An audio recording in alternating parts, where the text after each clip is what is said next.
sunrise, new day's dawning, and it's calling you and me, where the mighty Mississippi flows by Memphis, Tennessee.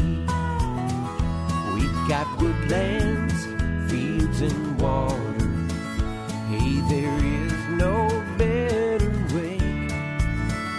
You can find out all about it on Outdoors with Larry Ray. Make some time, take the family, ask a friend, but don't delay. Listen up and learn about it all. Outdoors with Larry Ray. Listen up and learn about it all. Outdoors with Larry Ray. Good Saturday morning and welcome to another edition of the award-winning Outdoors with Larry Ray. Brought to you proudly by the Tennessee Wildlife Resources Agency. Now, here's your host, Larry Ray.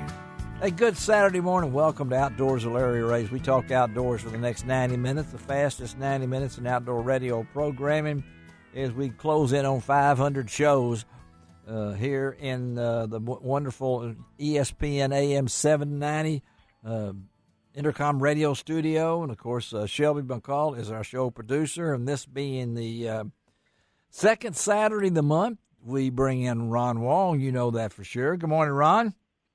Good morning, everybody. It's a beautiful day in the neighborhood. Isn't it? Hope you're doing well, Larry. Yeah, well, I was until I went to the golf course, but I'm going to be okay. I'm going to be okay because I'm going to my favorite place on Monday, and they're going to work me over so I can continue my golf career. But and then, of course, this is second Saturday. Both these guys would normally be in the studios, but we're still in COVID-19 quarantine. I almost let John come on in just to see somebody else besides me and Shelby come in. But John Gordon is on the line with us this morning also. Good morning, John. Good morning, Larry. How are you doing, sir? I'm doing great, and I'm looking forward to a certain person that we're going to have on today's show, if all goes well, is Adam Putnam, the DU CEO, who we've been trying to get on the show for about a year. But finally got him, but too bad he can't be in the studio. Too bad Ron can't be here, John. But me and Shelby are keeping the ship afloat, so to speak. Right, Shelby? Right. Yeah, yep. Shelby says yeah. Yeah, she said yeah. But Ron mentioned the weather. Hey, man, we had Cristobal come through. A lot of rain. Did not get to go on my trip to the Little Red River earlier in the week. But I've they had a few floodgates open. They did. And I talked to Lindsay White over there, and we're going to reschedule that trip. But I plan to go back over there. But one of our guests on the show today will be Lindsay, and also one of the top guides over there. I know he's been there the longest is Jay Gutermuth, and he will be on with us for maybe a little update about what Cristobal did for his fishing this past week. And then, as I said, Adam Putnam, and I'm really looking forward to that. And then Ron, as usual, has done his great job last weekend. And I want folks to know that LROutdoors.com instantly almost got all of Ron's information on there. The upper right-hand corner of LROutdoors.com. Click it on. You got all of Ron's pictures, everything. Ron, great job down there. I know you guys had a little rain problem yourself. Wow! Ron, I'm surprised my camera kept working. To be honest with you. Yeah. Well, I wanted to. I've been through all those 9,000 pictures, and I didn't see one of Ron looking wet. I kept waiting for Ron Wong wet. Because it's hard for me to take a picture of myself. Oh well, okay. But Ron, hey, they are posted. Ron, I don't know if you had a chance to look. They're all on there, folks. Great photographs.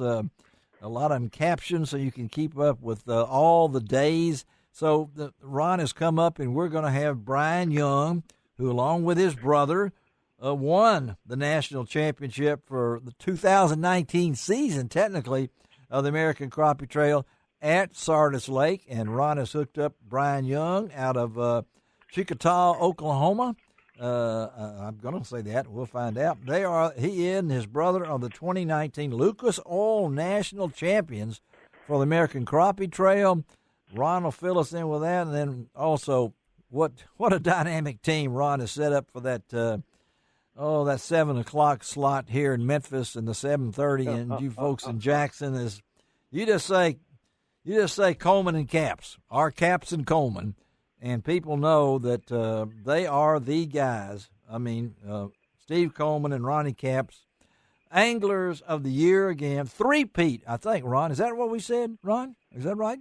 Three-peat? Three-peat, that's right. Wow, for the B&M Polls, American Crappie Trail Angler of the Year Award, and we're going to talk to Steve and Ronnie and then close out the show with the Scum Frog man himself.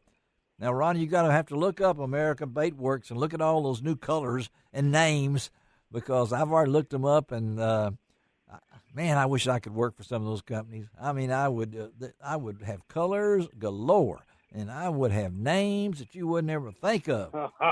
But I'm gonna hook you up with a company to do a name for a color. I need to do a name for a color. If you can, I'm gonna hook you up and get that done. No pun intended. Hook. No pun. Hook. That'd be a name. That would be something to do. But guys, I know Ron. I know the fishing. We've had strings of good days after all that rain. So kind of give us a synopsis here about Mid-South fishing on this Saturday morning. Well, we had a bunch of rain early in the week from Cristobal. The little tropical disturbance, if you will. Yeah, say that to the Grand Islands.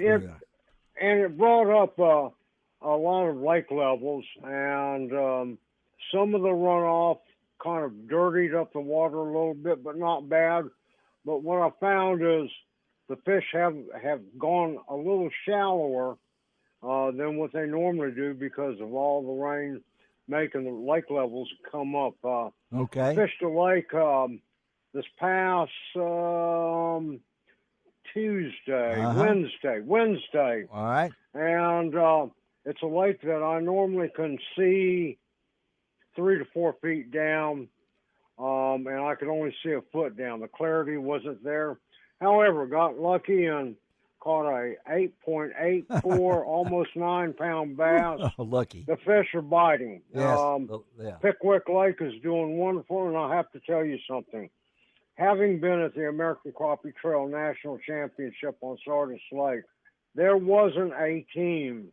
There was probably, out of the 3 days of fishing, I can only think of 4 teams that didn't weigh a 7-fish limit every day. People were catching 40, 50, 60 crappie a day. So the crappie are on fire. Yeah, at Sardis, Enid, and Grenada. Ron, you mentioned it. I looked at that up, that the top 9 teams in that tournament caught 30 pounds or more of crappie.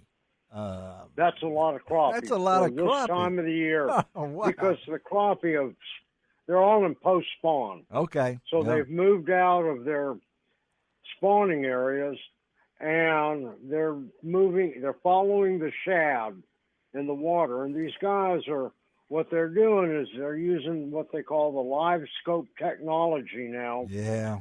And they are just looking for that one decent fish. They'll come up to a tree stump that's down the water 12 feet. And before they do anything, they'll look for the biggest fish. And then they present their bait to them.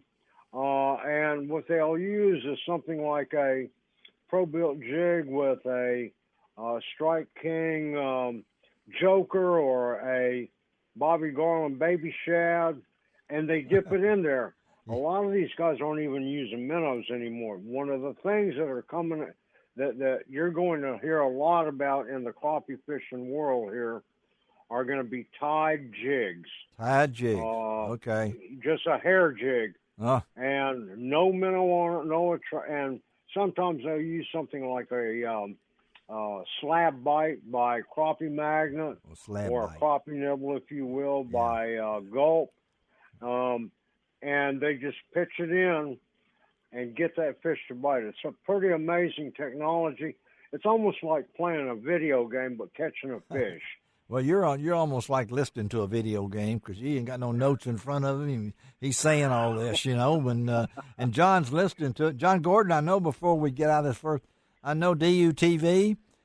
You mentioned off the air we got started. It's getting ready to kick off, right, in July?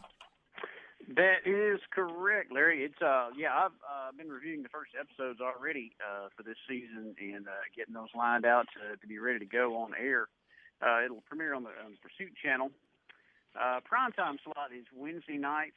8:30, and but it'll come on Monday and Tuesday as well, early in the a.m. But that's the primetime slot. But you can always go to ducks.org and find it, and our YouTube channel, the Ducks Unlimited YouTube channel, and catch all the episodes of both DUTV and the DU Films series. You going to tell us what that first episode's about?